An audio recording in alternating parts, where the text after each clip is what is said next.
Barabanki police को आज उस वक्त एक बड़ी कामयाबी हासिल लगी जब उसने एक ऐसे गिरोह का भंडाफोड़ कर दिया जो गाड़ियों की हेराफेरी करता था। पुलिस ने इस गिरोह के कब्जे से करोड़ों रुपए की 2 पहिया और 4 पहिया गाड़ियां बरामद की हैं। बाराबंकी पुलिस के पीछे खड़े यह लोग ऐसा काम करते थे जिस पर एक सामान्य व्यक्ति का ध्यान नहीं जा सकता था। यह एक बड़ा गिरोह है और यह गाड़ियों का फाइनेंस करवाने का काम करता था।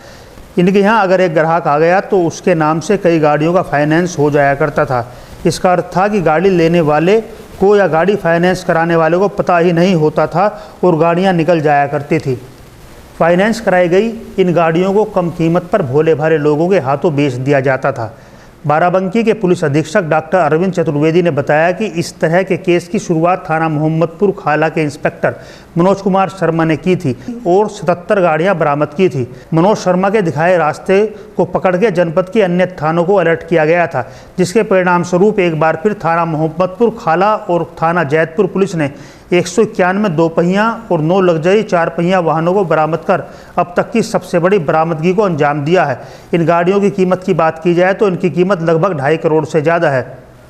पुलिस अधीक्षक ने आगे कहा कि यह गिरोह गाड़ियों को फाइनेंस करवाने का काम करता था और अगर एक ग्राहक इनके पास आता था तो उसी के कागजात पर कई और गाड़ियों को फाइनेंस कराया जाता था और फाइनेंस हुई इन गाड़ियों को बाराबंकी ही नहीं बल्कि अन्य जनपदों में भी भोले भाले लोगों को फंसाकर कम कीमत में बेच दिया जाता था।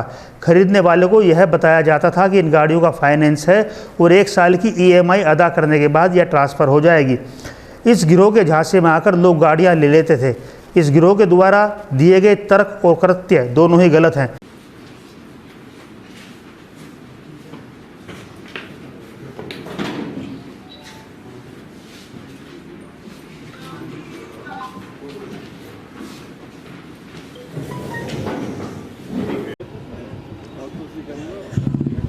आगे नहीं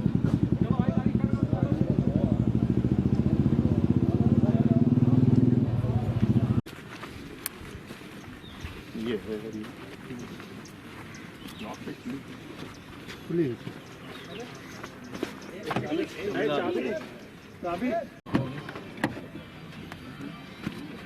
इसके कागज मिल गए हैं।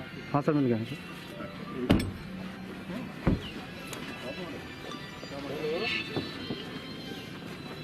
सर। थोड़ा मोटरसाइकिल यूपी 25 लखनऊ की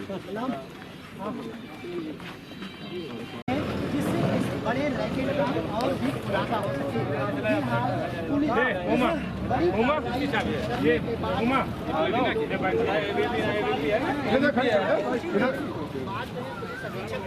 इधर लगाइए।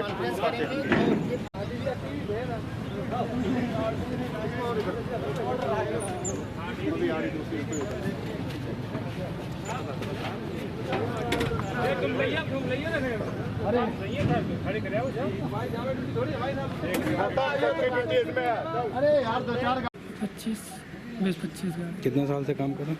मैं 6-7 महीने से। इसके अलावा भी कोई और काम है आपका? जी, इसके अलावा भी कोई काम करते हैं? मैं खेती का काम होता था, कुछ जमीन वमीन का ये ब्रोकरी वाला काम कर लेते थे। अच्छा, कोई कितना कमीशन मिलता था? वो 2000, 2500 जो वो लोग दे देते थे ले लेते। सर हम सिर्फ 2-4 गाड़ी लिए थे चलाने के लिए, बस काम हम नहीं करते थे। हम सिर्फ अपने दोस्त यारों को 1-2 गाड़ी दिलाए थे, अपने लिए लिए थे बस। तो कितना रुपया मिलता था इसके बदले में? 2000-3000 रुपये मिलते थे हमको। तो कितनी गाड़ी भिजवा चुके थे तब तक? हम भिजवाए थे 5-6 गाड़ी भिजवाए थे बस हम बैंक में काम करते थे, प्राइवेट बैंक में काम करते थे। कौन सी बैंक? समावेश करके प्राइवेट बैंक है, उसी में काम करते थे। 2018 से उसी में काम कर रहे थे। अब तक की गाड़ी 20 से 25 गाड़ी जो है। जब किस तरह से ये काम होता था ये तो नहीं मालूम, लेकिन जो मेन लोग हैं वो तो अंदर ही हैं। जो मेन लोग हैं वो लोग अंदर है, बस वो कभी 2500 कभी 2000 जैसा उनका मूड होता था उस हिसाब से दे देते। नहीं तो आप लोग क्या करते थे, किस तरह लाते थे, किस तरह कस्टमर को बेचते थे? अब वो हमको दे देते थे, जहाँ उनको कहते थे वहाँ पहुँचा देते थे। मतलब खाली पहुंचाने का काम? हाँ, उसके बाद आपको उसका कमीशन मिलता? कमीशन मिल जाता। कितना होता था पर गाड़ी? 2000-2500। कितनी गाड़ी अब तक बिकवाई? 25। कितने साल से कर रहे हैं? 6 महीना में बस। देखिए, आपको ध्यान होगा कि 6 अप्रैल को थाना मोहम्मदपुर खाला में 77 गाड़ियां बरामद हुई थीं।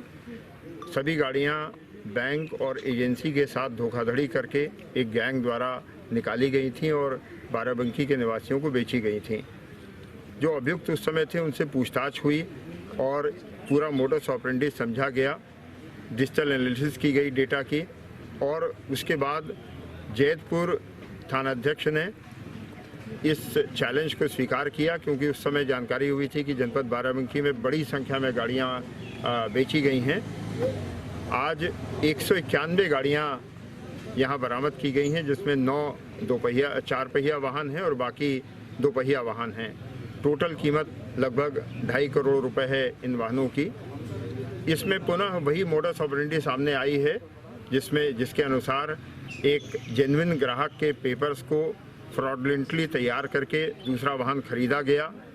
इसमें ऐसा प्रथम दृष्टया प्रतीत होता है कि बैंक को जिस डिलीजेंस की आवश्यकता थी दूसरा लोन डिस्पर्स करने में, उसमें कहीं ना कहीं कॉम्प्रोमाइज़ हुआ है और ऐसे वाहन ऐसे अज्ञानी लोगों को बेच दिए गए, ऐसे सामान्य लोगों को बेच दिए गए जिन्हें बहुत कॉम्प्लिकेटेड चीज़ें का ज्ञान नहीं था। उन्हें ये बताया गया कि आर्मी कैंटीन से निकाली गाड़ियां हैं इसलिए सस्ती हैं और दूसरे व्यक्ति के नाम से हैं।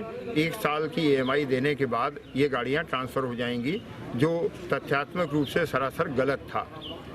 इसमें हमारे एडिशनल SP साउथ CO सदर के कुशल निर्देशन में जिस टीम ने इंस्पेक्टर जैतपुर और उनकी टीम ने ये बड़ी कामयाबी हासिल की है, इस टीम को 25,000 रुपये नगद पुरस्कार देने की घोषणा करता हूं और मुझे विश्वास है कि ये टीम आगे भी अगर और लोगों के साथ ऐसी धोखाधड़ी हुई है तो उसका भी पर्दाफाश करेगी।